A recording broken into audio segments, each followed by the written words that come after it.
this is Roger Green, host of the Surfing the NASH Tsunami podcast. This weekend, we are offering 4 conversations from Season 3, Episode 26, our discussion of emerging insights about the best practices for using NITs in clinical trials. This conversation wraps up the broader discussion by addressing a range of unanswered questions. In the end, the group incorporates the issue of quality of life into this trial process. As Quentin notes, the primary focus of the exercise might be to streamline and simplify clinical trial process, but over time, the same approach might allow us to broaden the questions we answer to those of greatest relevance to the patient. More about feel and function, less simply about survival. This conversation, based on high-profile talks Quentin Anstee gave at 2 recent events, represents leading-edge thinking about the use of NITs in clinical trials. All of us found the entire discussion challenging and exhilarating, and I hope you do too. So, sit back, listen, enjoy, learn, and when you're done, join the dialogue on our LinkedIn discussion group.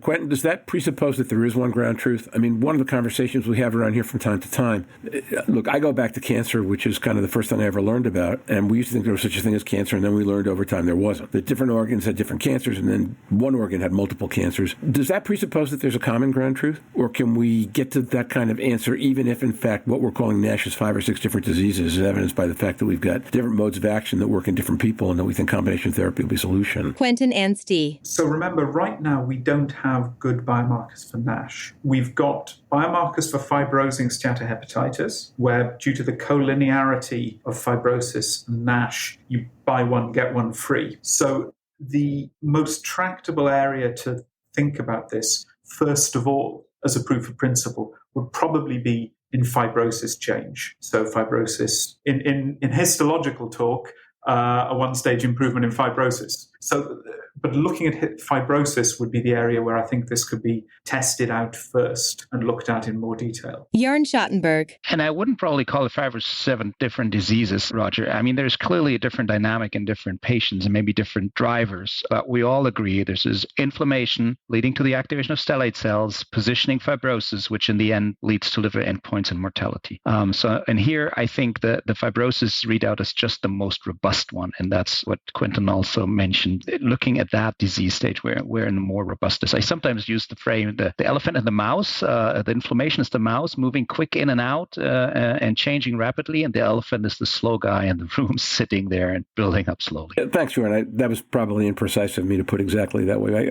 I take your point exactly. Go ahead, Stephen. Stephen Harrison. See, Jörn, you can tell you have little kids because you tell these stories in, ways that are interesting and people want to listen. It's funny, Stephen, I'm back in the movie Philadelphia from the 80s, and Denzel Washington saying, explain it to me like I'm a 6-year-old, right? There you go. We actually had I got to tell the story. We had a meeting once, and we had a graphic recorder, okay? She draw me a mouse and an elephant on that, and I'm going to show that, and we'll talk one day, and I carry that along with me for some time. I thought it was a brilliant way to put it. It's great. Okay. Anything else we want to cover off on this topic, or we started a little bit late, so we could go to a final question and wrap up if we think we've covered everything we're going to want to do today. Louise Campbell. I was just going to ask then, if you theorize that you can get the stacking system, you can apply it to the placebo group as well. So if people were you can predict what the placebo outcomes are going to be if they meet all of those factors. Would that be correct in my way? So that you could say by week X, if you've achieved these, that we think the placebo is going to be a 25% response. We can predict it now, and you can pick. Could you do that? All right. So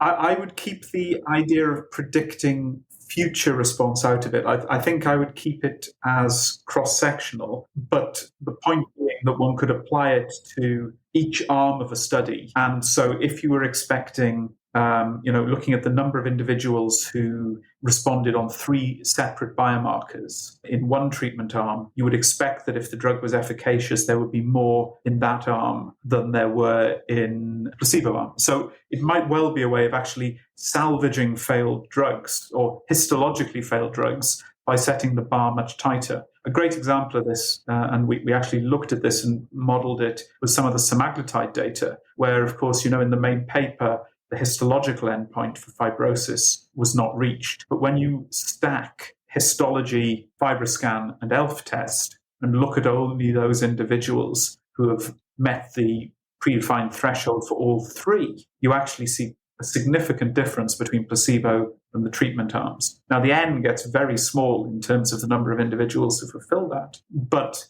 it implies to me that you are actually moving the needle on fibrosis. But that's exactly where NAIL NIT can help, Quentin, because it's going to combine that data set with another data set, with another data set, and your specific comment can be addressed across a broad swath of studies. Thanks for pitching. Well, what are we waiting for? What are we waiting for? Let's get on with this. That's Jörn's project. So one last thought.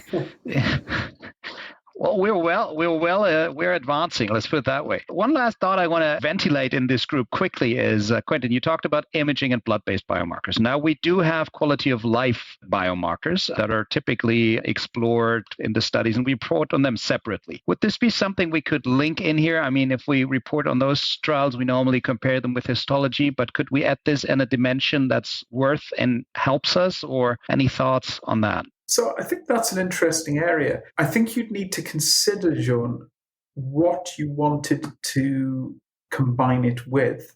So, for example, if you look at some of the work that Zubair has published, you would say that quality of life goes with fibrosis. If we look at some of the work that you and I published, we'd say, well, also it can go with steatohepatitis. So you'd need to think about what you stack it with, because clearly there's some disparity into what biomarkers you'd put them with. But I certainly wouldn't dismiss it. I think it's a really important facet of the disease state. And maybe if you want to take this to and I don't think we're ready for this yet, but because we don't have the biomarkers to go with it, but the ultra holistic approach, then it feels, functions and survives. It feels biomarkers and maybe outcomes, but outcomes take a long time. Let's stick with the stuff we can measure in a test tube. It's an interesting question that's about 3 or 4 steps up the road from what you're talking about right now, but it goes with Jörn's question, whether in fact in different situations, the stacked quality of life is different for, say, fibrosis than it is for steatosis, or is different in one set of patients than another. Yeah,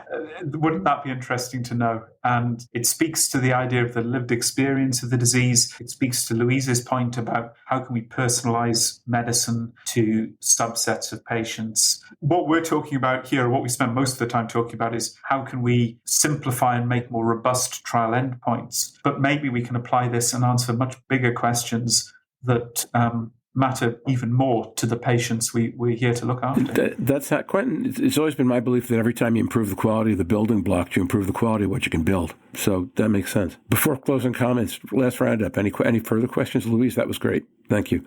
Where would you like to be on, each of you, where would you like to be on this issue in 12 months that you think is A, realistic, and B, brings the maximum value? Brave one, go first. I'll tell you where I'd like to be. If we focus on that stacking and the commonality one, I would have liked to have tried that in a number of studies. I would like to have looked at it in some of the studies, phase 2 studies, where we've had positive results. And I would like to look at it in some of the studies where we've had negative results, and to see what came out, how it shook down. I think that would be the first thing to do.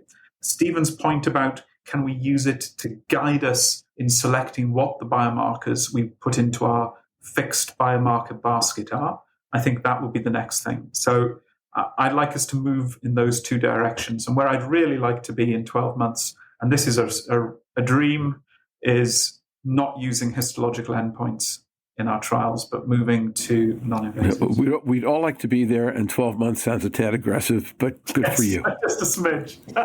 Well, the only thing I'd add to that, I think that's excellent, I definitely want to be there as well, is could we step back and define a length of improvement in a biomarker that correlates with sustained histopathology improvement? Because that's something we haven't looked at before. As Quentin started off, just because you drop ALT in 4 weeks by 17 units per liter, that doesn't necessarily mean fibrosis got better. And I think if we went back and mined our retrospective data and looked at a drop in a biomarker that happened at 36 weeks versus 24 weeks versus 12 weeks versus not at all, and we looked to see what happened with histology amongst those 4 different cohorts of patients, I can't help but imagine that there is going to be a difference. And then what we have to do is just say, what's the right length of time for a biomarker to have change at a certain threshold? That would be incredibly helpful to the regulatory authorities, to the payer, to the physicians and to the patients. At the end of the day, if we could define what that length of improvement is that matches a threshold change. That's what I would just add to Quentin's thoughts. And my look to the stars expands that by saying I'd like to see all these data sets come together, as Stephen has pointed out. NIT did that, or aims to do it, is in the process. Litmus has done so in the past, and by integrating some of the clinical trial data and really looking at this across multiple studies to just broaden the data set and understand, get some themes that we haven't been able to see in a let's say 1,000 patients, but look at them more broadly. Louise?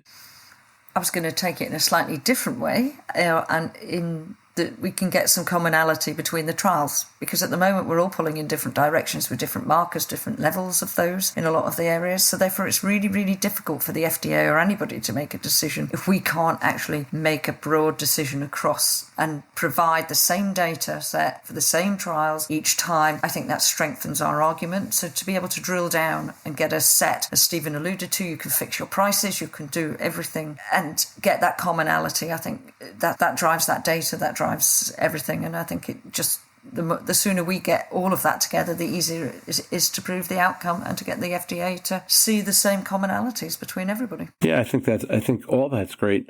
This might be a really naive comment, or not entirely accurate. But having now watched years of drugs get shot at the end of phase 2B or not get shot when they should have because there was a way to interpret them into phase 3, it would be great if any of this could improve our ability to determine either how we set up our 2Bs or what came out of 2B that was going to succeed in 3. Because I think, Stephen, when you talk about why money doesn't get invested, one of the reasons it doesn't get invested is because there's a relatively low faith right now on the part of investors that we know what's going to make a phase 3 trial go. And simply the ability to improve the confidence in that prediction. I mean, if you think back, Ella being the obvious one that comes to mind, or actually, in fact, the Intercept also, where phase 2B had challenges, but then the companies found a way to interpret it into phase 3, and then that didn't make the challenges go away. It just enabled them to see one more set of cards. If we could increase the confidence that people had by how we amalgamate the phase 2B analyses, by what's going to work in phase 3, I know we're not going to get there in a year, you don't have the data, but improving confidence in a phase 3 trial on the way in would be hugely helpful to investors, and as a result, I think the companies. And this feels like a path to get there. All right.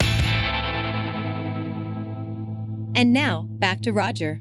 We hope you've enjoyed this recording. If you have any questions or comments about the contents of this conversation or the entire episode, please send an email to questions@surfingnash.com. We will be back next week with Louise and Rachel Zayas conducting interviews and summarizing key presentations from the 5th Global NASH Congress while Jörn and I ask questions. I promise to do my best to conserve my voice. Until then, stay safe, surf on. We'll see you on the podcast. Bye-bye now.